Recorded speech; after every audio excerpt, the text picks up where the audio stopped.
And greetings, everyone. Salutations, all crazy all the time. Tampa Motor Mouth in the zone behind the microphone, along with Not on Skype.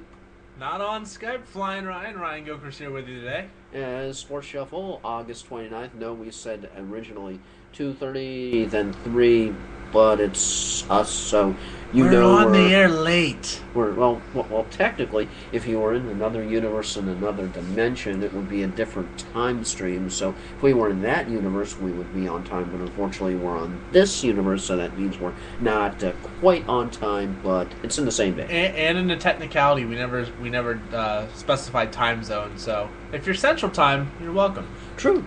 And speaking of Central Time, of course, on a serious note, as we begin thoughts and prayers to everyone in the New Orleans area and region, as I'm sure, just like us, you've been watching the Hurricane Isaac coverage and the storm that would never leave as it hits New Orleans again. So everyone stay safe. As I'm sure you've seen all the pictures and the video from that area, as I'm sure you have. Yeah, and it's pretty lucky that it's not a Katrina-like storm. It is just minimal hurricane. It is going to cause some problems and inconvenience and probably a lot of flooding because it, well, frankly, is below sea level. But so far, our reports are that there's very little problem with flooding. There was something about, I don't know how to say it, Pascagoula Parish having some levee breaks, and apologizing for butchering the name because, frankly, that was bad. But it doesn't seem like it's going to be as bad as it could have been, as we saw 7 years ago. Today, ironically enough, when Katrina hit... It's already been 7 years. It's been 7 years already, and of course, I've gone through Hurricane Charlie in 2004, so I know the amount of fun and destruction that you can witness in a hurricane. So definitely want to make sure everybody is okay, and... Because you weren't in the direct strike zone at Punta Gorda, but you were pretty darn close. Far enough away where going outside wasn't a death wish, but close enough where you knew a lot of people that had roofs torn off, holes in the ceiling, cars smashed, all kinds of problems. So you're just looking outside going, okay, do I have enough mac and cheese rations to last me along with caffeine? Yeah, I mean, and when we were going through it, we didn't have the news on because, you know, we had satellite and the power goes off and you don't know how bad it is. Now, when we were by, you know, our house, when, like I said, it wasn't so bad. We didn't know, but then we tried to drive into town. Once you get towards Punta Gorda, they stopped you and turned you around because it was that bad. It was impassable unless you had pretty much a snow plow. So, definitely want to have everybody stay safe. Yeah, jet ski would have been nice. But definitely everybody want to stay safe and keep your eyes on it because there's Kirk out there now and soon to be another storm right behind it by all indications. So, already up to the K storm, about to be the L storm, and the peak of hurricane season is September 10th. We're not even there yet. You think we'll get to have a storm actually named Alpha? Well, it's happened once before. Also in the year New Orleans got hit. So we'll see. But thoughts and prayers going out, and definitely want to make sure everybody gets around safe. And so far, it doesn't sound like it's been too abysmally awful. So. And makes us definitely appreciate in the Tampa Bay area how much worse Monday could have been. And when you have only one traffic light on your way to where you're going that's flashing yellow, and you have the police directing, and just a reminder that puts it into perspective. And this isn't the weather shuffle here. This is the sports shuffle. It's been a while since we've done this live. This is something that we're looking to get started again on a regular basis on Wednesday. Wednesday, right around sometime between 2:30 and 3:30 or 4 o'clock. Like it's about this time today. So keep your schedules open and your hearts warm because we are back more than once. And one of the things that I like to, even though I know you've been seeing an update here, an update there on the Sports Shuffle Tumblr, and also on the Facebook page. If you haven't liked this Facebook page, it's just Sports Shuffle. If you haven't followed either myself, Sports Shuffle on Twitter, or Shuffle Ryan 13 on Twitter, at Shuffle Ryan 13. Yeah, you don't want to forget that whole at thing. I think if you put like a pound thing, that's what you do after the at is before. If I think that's the whole Twitter culture. Yeah, and right now everybody's going at Shuffle Ryan 13. Shut up, talk sports. Well, sports, real? We're a sports show. Yeah. But one of the things I'd like to get to right away is the World Series of Suck, and what it is, because Ryan and I were talking about it off air, and I was like, how would it be if you took the worst teams in baseball, number one, how would you figure out which are, for purposes of a playoff type scenario format? And the idea for the fantasy baseball game came into my head like that. Use games behind, so naturally we're talking Cleveland Indians, the third worst teams with game behind. Cleveland Indians, Toronto Blue Jays, and the Minnesota Twins. Then on the NL side, the Marlins, Cubs, and Astros. Put them into a playoff tree type format, and using reverse logic, it's not who gets the most runs that wins, it's who gets the least runs, and also it's like fantasy baseball. So even though the teams are playing other teams, not necessarily, for example, the first series had the Cleveland Indians go up against the Blue Jays. The Indians have already swept the Blue Jays out. And right now the Marlins have a 3-2 game lead on the Chicago Cubs. And it's not who wins, but it's who loses. And it's become really interesting. And the team can actually win their game that night and lose in the worst of the worst playoff format, because we saw the Marlins put up a bunch of runs last night against Strasburg, which was surprising enough. But should the Cubs have won their game 4-3, the Marlins putting up almost 10 runs, the Marlins are going to still lose that game because we're going by at least runs. But the Cubs could have won that game 4-3 or what. I didn't pay attention to the Cubs because frankly they suck. But that being said, just because the team wins or loses does not dictate how the worst of the worst would go. And we're going by worst games back per division also. So you are going to have a team from every division eligible, and frankly my money's on Houston to pretty much run away and hide with this, because let's face it, Houston is just, I don't know, 3 players away from being a high double-A team. Manager already fired, gone. Well, let's face it, they're not Boston right now, and Boston is sad. We'll get to that in a little while. And all that fire sale going on. But so, and of course, the Astros and the Twins have first-round byes because of how bad they are, and they're waiting. Cleveland, as I already said, has won, swept out the poor Blue Jays. Joey Batista done for the year. So the question is, I saw somebody actually ask on Twitter, with the way it is, do you play folks like Brett Lowry and J.P. Arencibia, who are pretty darn good, or do you shut them down for the year? I think any player is going to want to play, so you don't shut them down at this point. They still have something to play for. Odds are being from the AL East with the surprising Orioles, and the wild card at least was leading Rays. I'm not sure exactly where they wind out now, but they're still pretty close. And the Yankees, who are, I think, first or second in the AL overall, of course, leading the division, I don't think they have much of a shot to come back, and they're still behind Boston. No way Soriano was going to blow 2 saves in a row. That just wasn't happening. No, can't happen that way. And with the Blue Jays and with the Orioles and everything going on there, so definitely you think that they're going to still play, even though technically most people would say there's nothing to really play for. You want to keep them healthy, but you want them out there anyway. And you got to remember, there's still a 4 or 5 month off-season break after the season, so if something does happen, most injuries can be healed in that amount of time. I mean, Batista will be back for the start of next year, I'm sure. Pretty much as long as no one blows out an ACL and takes a full year, it needs Tommy John surgery, they should be back for spring training in the start of next year anyways, so no real point to pull them. But you might want to limit, if they do have a minor injury, take it a little more cautiously. Oh, I sprained my ankle. All right, you'll sit for a week instead of 2 or 3 days like you would if you were a pennant racer.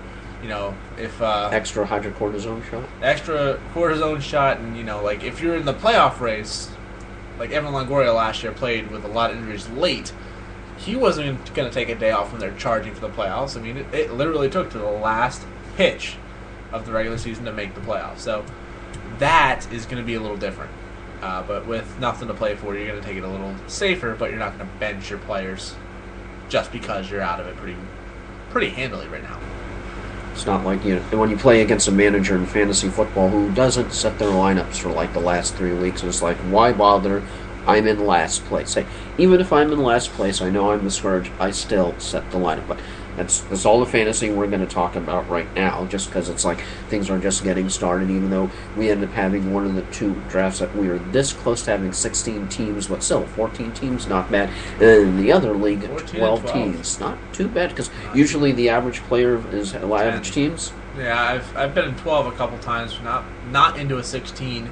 I've got 2 12s, but usually it's about 8 to 10 if it's a private league. Now, you can get in a public league for 32 if you really want, but then again, you're picking backup running backs who might see 4 downs a game. Aren't you picking up backup practice squad members if it's that many? Yeah, it's pretty thin at that point, but it's interesting. But let's go back to baseball. As we're talking baseball. And then we go to the Rays minor league system, because actually everything, I think the number one story before all the suspensions, and it's been a crazy year, is let's sort of backtrack and look at what's happened in the year before we get to the recent one involving the fractured hand, if you've heard about that.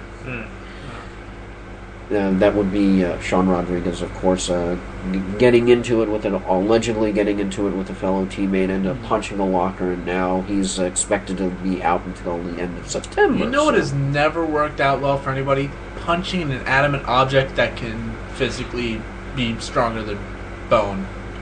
I don't think it's ever really helped anybody. I don't think anything's really been accomplished, so it's not a good idea. So don't punch lockers, don't punch walls, and frankly, don't punch really anything more solid than your bones, because that tends to end rather badly. And at last check, the inanimate object cannot sue.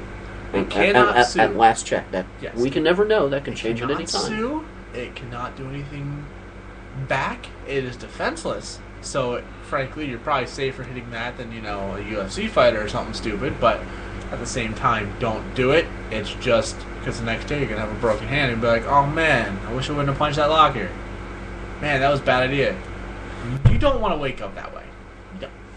But as we get in the Wayback Machine, it's been a rocky road indeed for the Rays minor league system. Starting off, of course, curious as to what your thoughts were about the whole crazy Matt Bush. I mean, he winded up on the restricted list, and you don't hear any. I mean, that is just into the mists of time, and well, that craziness to start off the year. I just don't understand what's going on in the minors. I mean, first of all, I know the team is obviously at this point probably sponsored by Clorox bleach and other household cleaning chemicals that make all the fun drugs that the team apparently is using. I don't know about the record of this team. I got to be honest, I'm not big on the minor league system, following it as intently. I just wonder how good or bad this team is, since half the team's been almost suspended for meth. Bowling Green. Yeah, you would have to think that they don't have quite a very strong team overall, but if you were let's say the general manager of a team, and one of your minor league affiliations is having that much of a discipline problem, do you fire someone? And if you fire someone, whom do you fire? Who would you place the blame, if there is any, to go around on? When it's just you have this many infractions, we got to determine where it's starting. Is it starting from within, or is it just 5 or 6 rogue idiots? Generic sponsor of the day, rogue idiots. Is it 5 or 6 rogue idiots going out and just doing something incredibly stupid? Now, if it's starting from within, you go pretty much a top-down, clean out the approach. The Rays organization can probably go down and say, the GM of the minor league team, you're out. Manager, you're out. Players that are suspended for doing this, test them. If you're caught with it in your system, you're out. All of it. Now, if it's just 5 or 6 rogue idiots, you just get rid of them. Let them go. I mean, they're always going to have that moniker of being a meth head, and frankly, nobody wants that, so they're not really going to go anywhere. You think that might be considered a character issue for a major league scout? Yeah, I think it'll be considered a character issue. Slightly, but slightly. But frankly, it's just disgraceful that these athletes are supposedly possible prospects for a team, and they're out drinking and smoking and snorting whatever you do with meth, Clorox bleach, essentially. So it's pathetic and shameful, but that's what you do for a good time in Bowling Green, Kentucky. And then, of course, you had not only Tim Beckham, one of the top prospects this year, second suspension for a drug of abuse. Smart. And then also, I believe Dixon was the name of the other prospect, again, drug of abuse, second suspension. I believe this was actually at the Triple-A level. Yeah, I remember seeing a little bit about that from Durham, but hopefully that will be taken care of a little sooner, because AAA is, of course, a little closer to the majors than the AA. AAA has been the entire team this year, pretty much. Yeah, AAA is just a mess right now, but we'll have to see what comes out of it. It's not going to be good for those involved. It can't be good for those involved, or else it's just going to continue to happen again and again and again. So it's going to come down to managers doing what they need to do. And speaking of managers, that sounds like a good segue as we bring in our truly awesome transition music.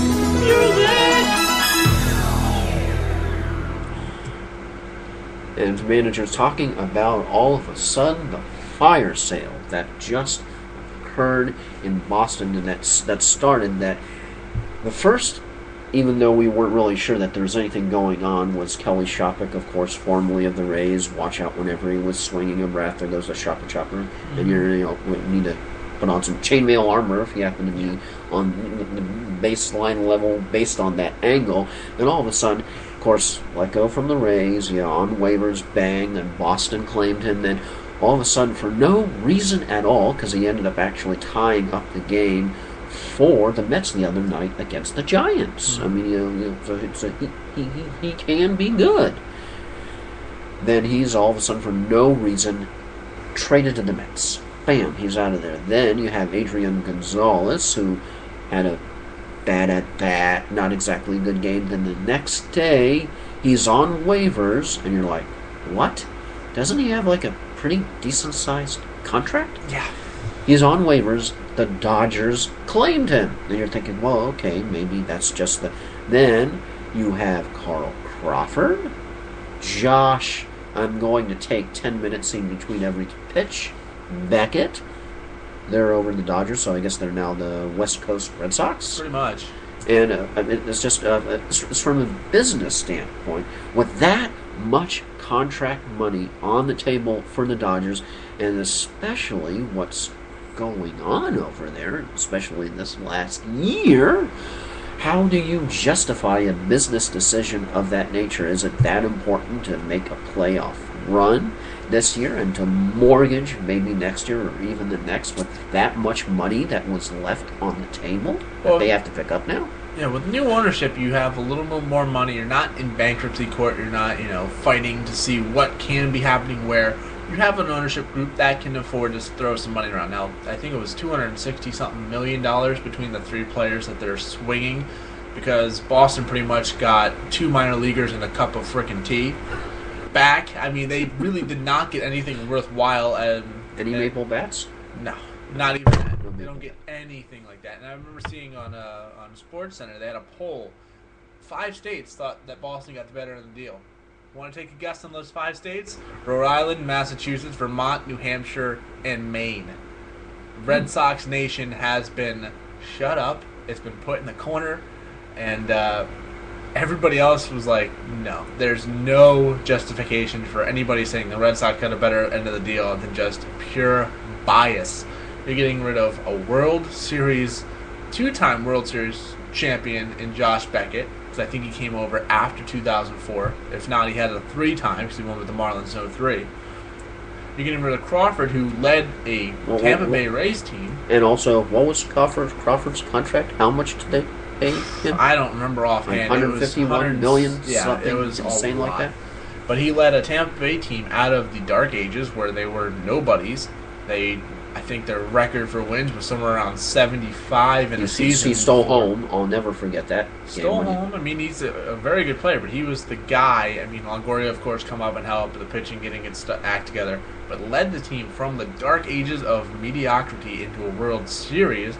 And then Adrian Gonzalez, who frankly was buried on a bad Padres team for years, goes over. He was pretty productive over there in Boston, and then all of a sudden they're just gone to LA for, like I said, minor league players, draft picks, and maybe a how do you do or something, because that was you can't really say it was a fair trade or an even trade in any way, shape, or form. Now, of course, the minor league prospects they got end up being otherworldly superstars. Then maybe down the line you can say it was fair. But right now, the Boston Red Sox have quit on the 2012 season, and frankly, they're done. So if that was actually a trade in a fantasy baseball league, and let's say you were the commissioner of it, do you think you might get some protests on that trade? I'm pretty sure everybody but the people in the trade would have a big issue with it. And I'm sure there's a lot of major league teams, especially in the NL West, a.k.a. the San Francisco Giants, that are not happy about this deal.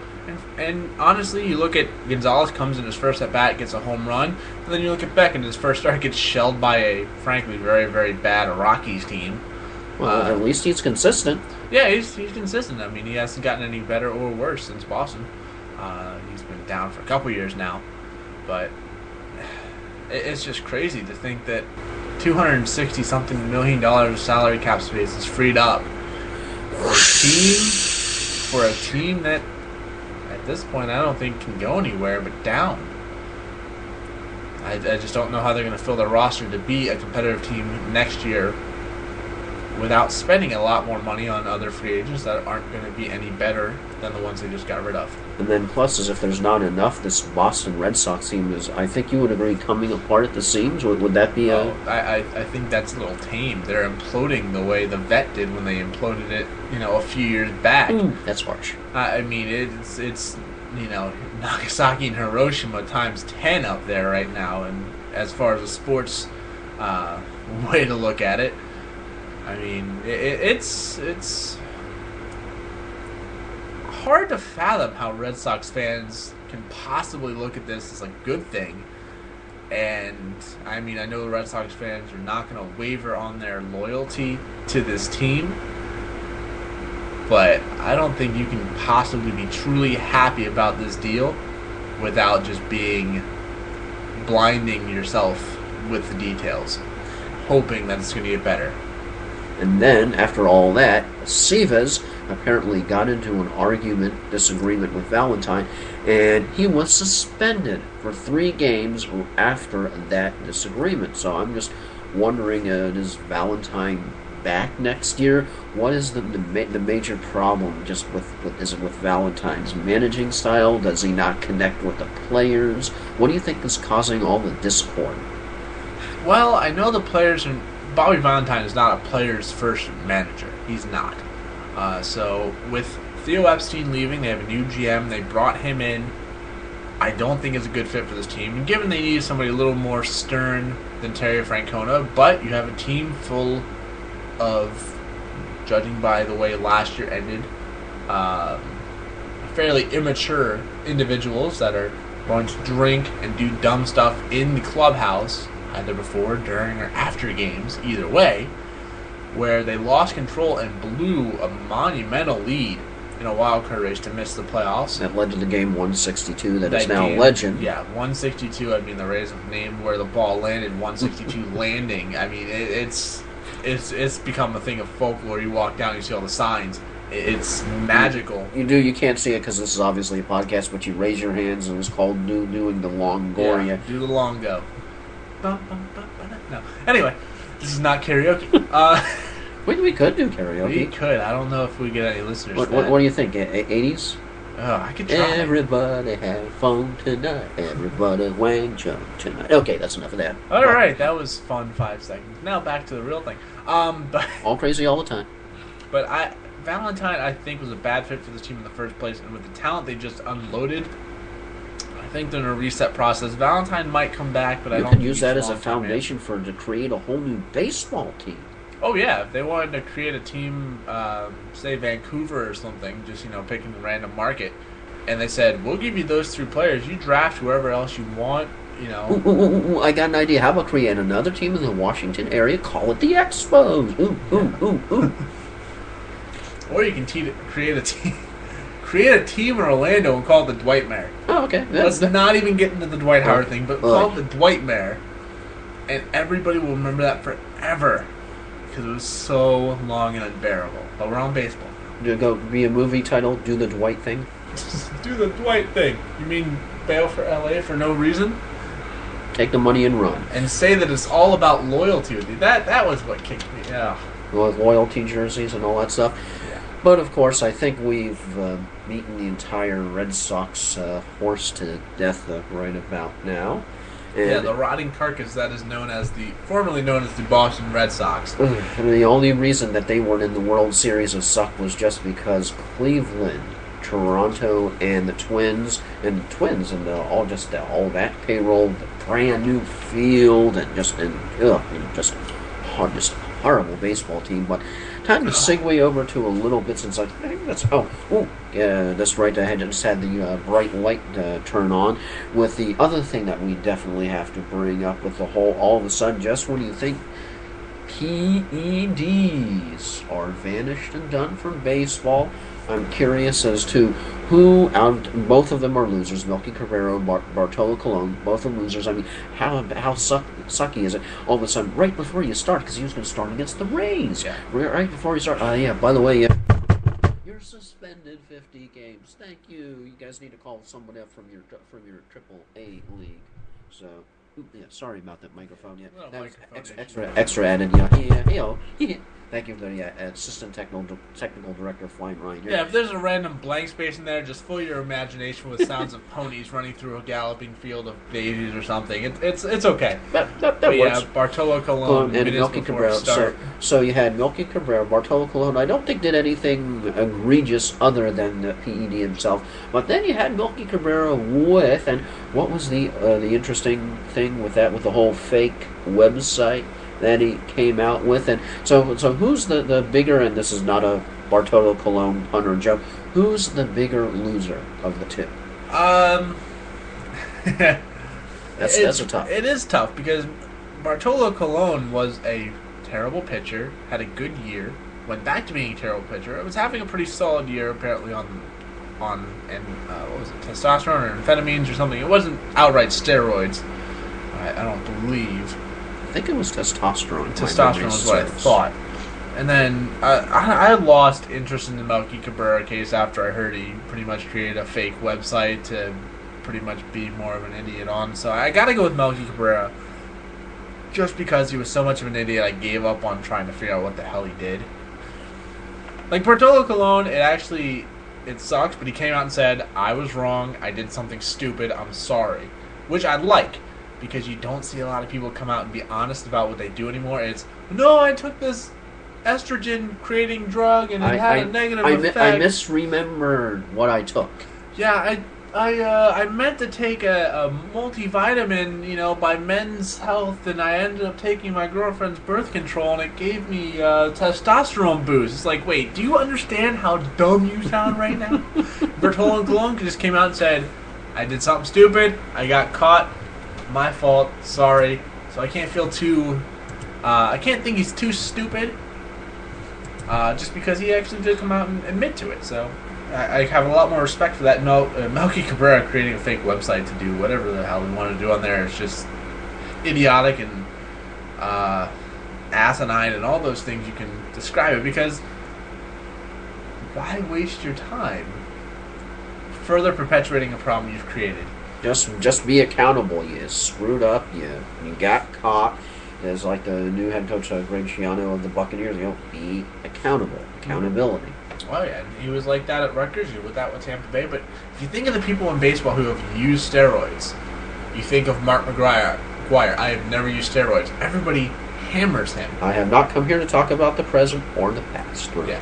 I have not come to talk about the past. Okay, I missed that quote up. Rafael Palmeiro. I have never used steroids. Period. And then, I recovered. Oops. Yeah, we all know it was a B12 vitamin shot, right? Yes. It was B12. Yeah, that's not so bad. But still, you're using performance-enhancing drugs. But then you think of someone like Andy Pettitte comes out and says it. The whole McNamee and the whole Clement. Oh, that was just a mess. But that was between those two, I think, more than anything else. But Pettitte came out, he admitted to it. Bartolo Colon came out, he owned what he did. And people are going to look at you differently when you go, you know what, we all make mistakes. I screwed up. I admitted it. I have respect for that. Instead of, no, I didn't do that. No, I took a horse tranquilizer in my earlobe because it was going to give me a cool headband or something. And then I tripped. And then I fell into the butt crack of a unicorn. The gleam of the sun caught in my eye, so I couldn't the sun rays see. combined with the unicorn fart, with the rainbow and the pixie dust from Harry Potter, all that. And you're just like, was there a coherent thought in that? Or are you just that dumb that you don't understand the words that are coming out of your mouth? Do you understand the words that are coming out of my mouth? Do you understand the words that are coming out of your mouth? Or are you pretty much, along the lines of Joe Biden and Sarah Palin? And yes, I picked on one from each side for a reason. No, at least you're bipartisan. Yes. I have my political views, but they're both very, very dumb when they speak words. Let's not get into politics, even though we are in the city of the Republican National Convention. So. I think all of us have definitely had enough politics recently between when you get the robocall and you open up the mail. Let's say I have 15 pieces of mail and 97.3576% of it is all political flyers. Yeah, anytime I get a call from a blocked number, I'm not going to answer. And then I hear, how about you elect me? If you don't trust me to know what your number is, why would I trust you to lead me in a time of need? Why did, or you have somebody go, yeah, I noticed on the vote record you actually voted against me. Yeah, it's because your robocaller called me about 5 times every day, so that's why. Yeah, okay. But baseball right now has been a mess of abusing tangenting substances. Off the tangent to getting back on the main road of we thought take here. the detour, the tangent, then the underpass. There's a lot of detours in Tampa, so Oh, yeah. Right now, I had to find a few in St. Pete to get to a gas station after class. Holy Anywho. But we were talking about baseball. Baseball owning if you swoot up. You don't hear as much from the minors, but I don't know if the players, I guess after the second time, you didn't own up to it the first time enough. So I don't know if they're owning up to it, but a lot of mess with substance abuse and just Boston imploding. And talking about something positive, even though I know it's against the team that both of us shudder to give anything.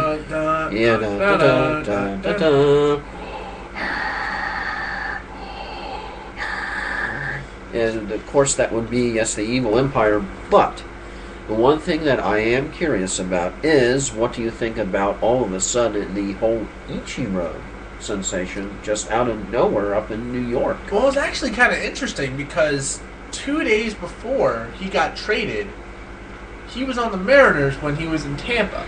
And I actually went to that game with a buddy of mine, and we were talking about, oh man, he's probably the greatest Mariner of all time.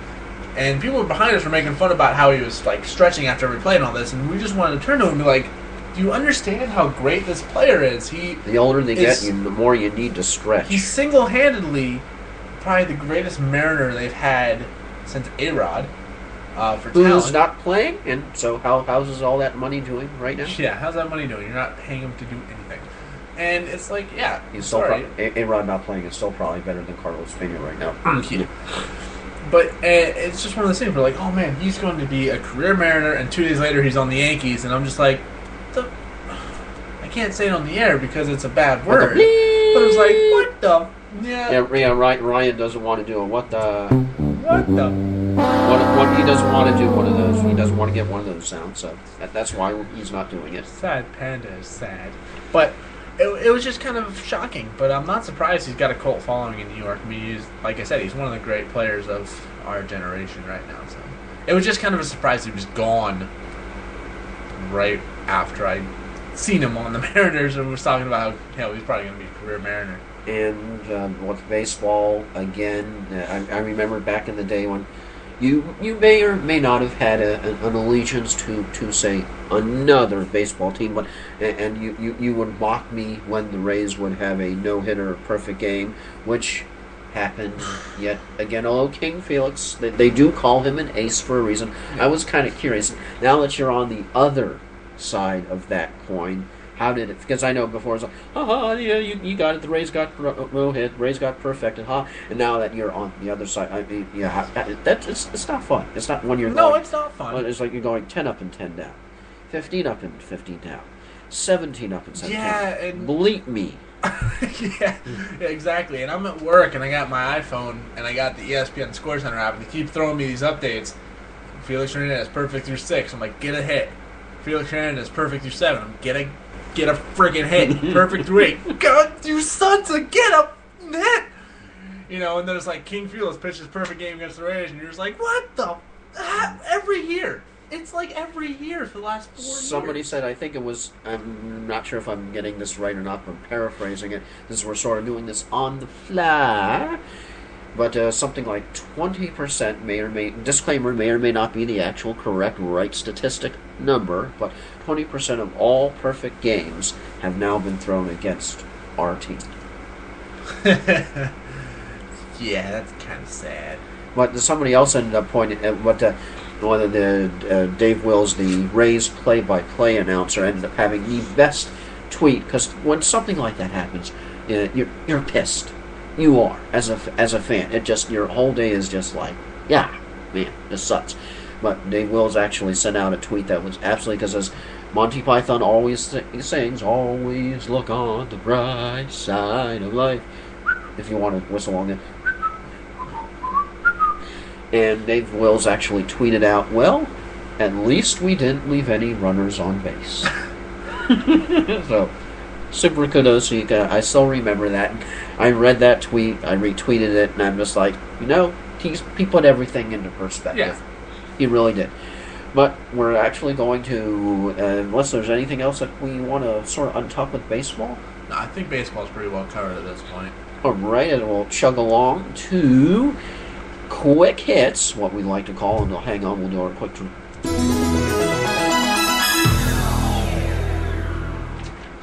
Quick hit to which, or I should say who out of these two, and hey, that rhymed, receivers were the worst performance of the season, not even making it to the season. You probably know where I'm going this, because we actually did show prep. Hey, can you tell? Very little. Oh. And the other thing is that you probably know where I'm going with this. Who has had the worst season, not even getting to the regular season, between Chad Johnson, cut from your team, Miami has a football team, the greatest in the land, the Miami Dolphins, or, I don't know what the Seahawks song, did the Seahawks have a song? No. Well, they probably do, but nobody cares because, frankly, it's Seattle. Well, if any of y'all Seahawk fans are listening, you guys have, one of those old corny, like the Miami Dolphins, Miami has a football team, the greatest, or hey, Tampa Bay, the Bucks, like the Buccaneers, I think like from back in the 80s, like the 80s, 1979, like that old. If Seattle Seahawks has a song, send it to me. I'd love to hear it, because I think each team has like the corny fight song, but. Yeah. Who had the more pathetic non-season? T.O. or your no longer dude and no longer Ocho Cinco, Chad Johnson? Well, T.O. at least got into the second or third preseason game with the team. He got cut. He's 38 years old. His career is essentially over as it was before that. Chad Johnson has a couple years left where he could be a productive person. He played one preseason game, got targeted one time, and dropped it. It went straight through his hands.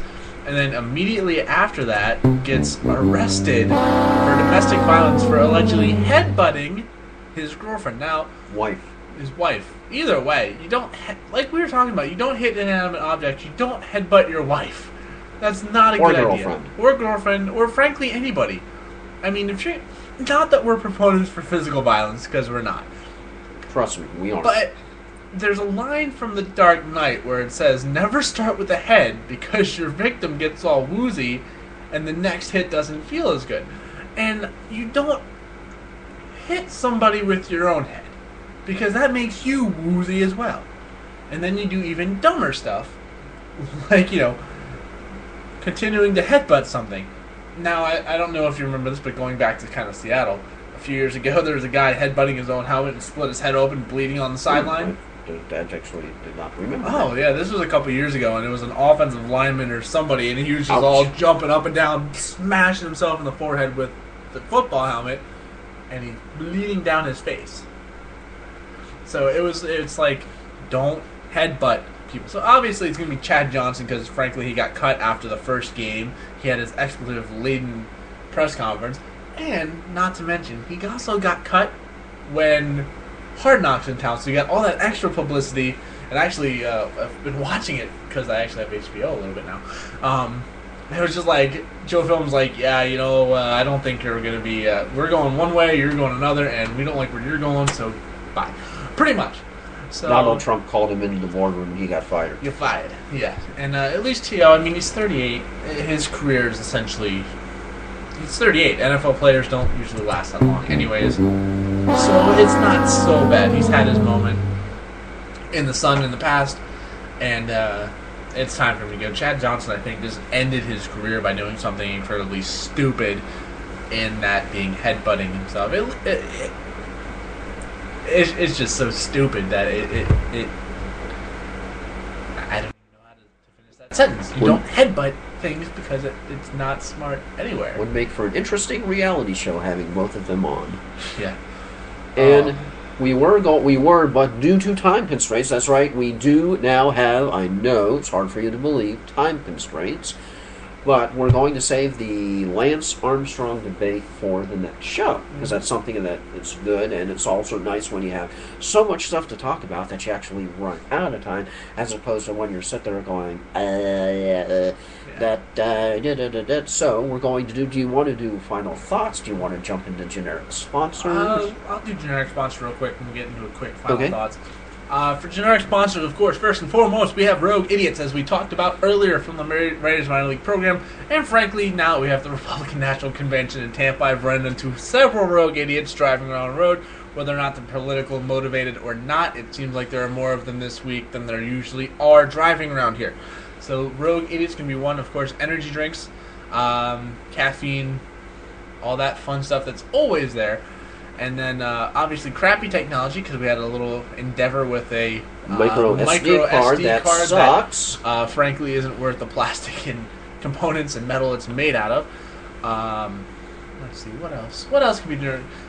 Joel needs a new headset, so... definitely. Broken headphones is going to be one. And then just the technology, because as we were talking about earlier, I got my iPhone...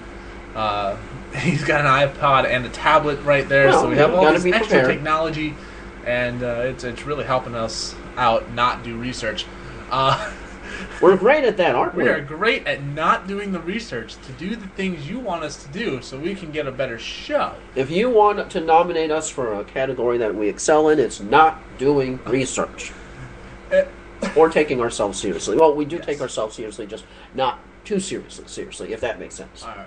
And, yes, not too seriously serious. We are seriously not too serious about being serious now. So, right now, we're going to actually end a little bit on the quick side, but thank you all for tuning in. Tampa Motor Mouth in the zone behind the microphone, along with... Flying Ryan Gilchrist with you. And we'll talk to you next time.